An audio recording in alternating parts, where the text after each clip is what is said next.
Leçon 6, les adaptations physiques. Alors, il y a un objectif pour cette sixième leçon, et c'est de donner des exemples d'adaptations physiques. Alors, il faut les comprendre et il faut être capable d'identifier quel organisme a ces adaptations-là. Donc, pour survivre, une espèce a besoin de s'adapter au milieu dans lequel elle vit. Si tel n'est pas le cas, donc si l'espèce ne peut pas s'adapter, l'espèce meurt. Alors, on va faire un dessin rapide. Voici une espèce, des belles oreilles. Il est content, super content. Et ça, c'est parce que l'espèce peut s'adapter. Okay? Si l'espèce ne peut pas s'adapter, malheureusement, ce qui se passe, c'est que l'espèce meurt. Dommage. Si aucun organisme parmi l'espèce peut s'adapter, ça se peut que toute l'espèce disparaît.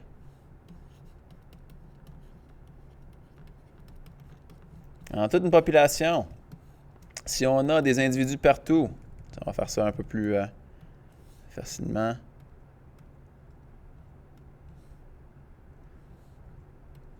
On a des espèces comme celle-ci. Okay? Donc, chaque cercle jaune représente une espèce. Et toutes ces espèces-là ont de la misère à survivre, parce qu'ils doivent faire une adaptation ou mourir. Si chacun ne peut pas s'adapter, ça veut dire que toute la population disparaît. Bam! Donc, en d'autres mots, ils vont devenir extincts, vont disparaître.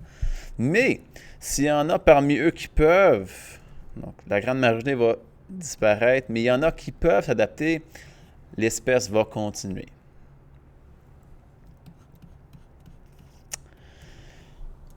Prochaine section. Mais que signifie s'adapter à son milieu? Si on veut voir une espèce se perpétuer à travers le temps, elle doit évidemment avoir été en mesure de se nourrir, de se protéger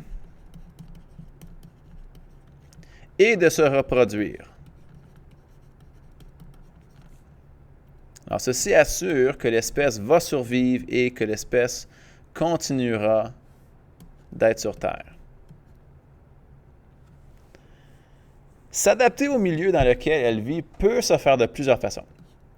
Il n'y a pas juste une recette magique pour nourrir, reproduire et protéger. Donc, les organismes ont développé plusieurs différentes façons de s'assurer une survie. On regroupe ces façons en deux grosses catégories. On a les adaptations qu'on appelle physiques, adaptation physique,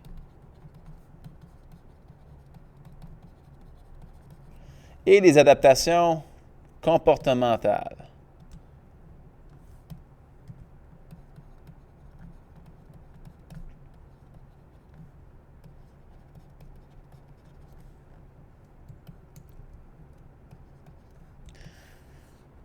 Aujourd'hui, on va seulement voir les adaptations physiques. Okay, ceux-ci en haut. Les adaptations comportementales, ça c'est à la 7e leçon, je crois. Alors, ces adaptations s'étalent parfois sur plusieurs années.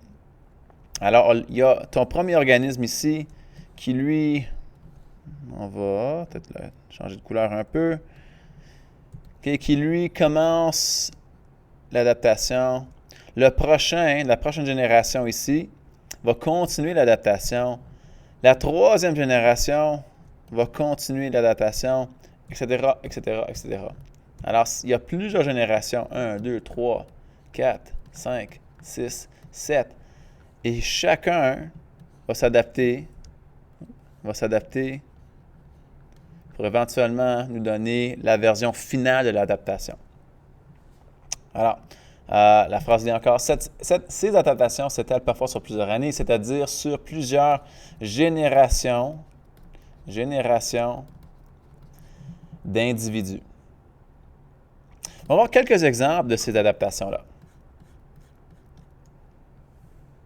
Alors ici, on a quelques exemples d'adaptations pour certains organismes. Le premier, c'est la pigmentation.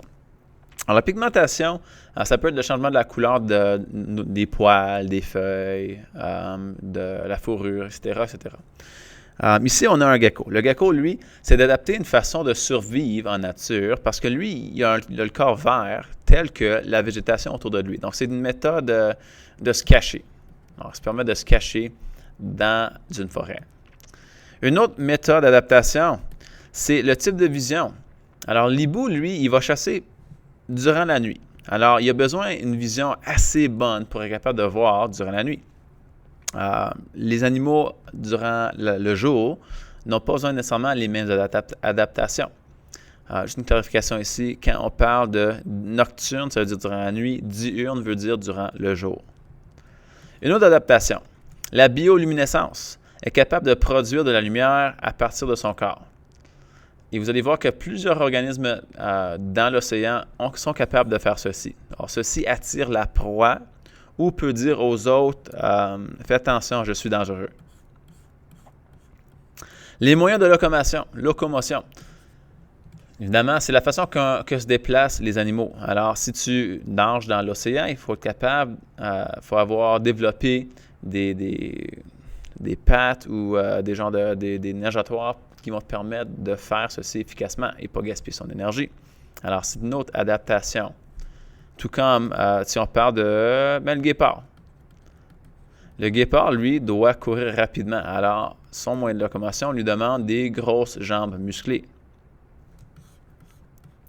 Et finalement, la taille de certains organes.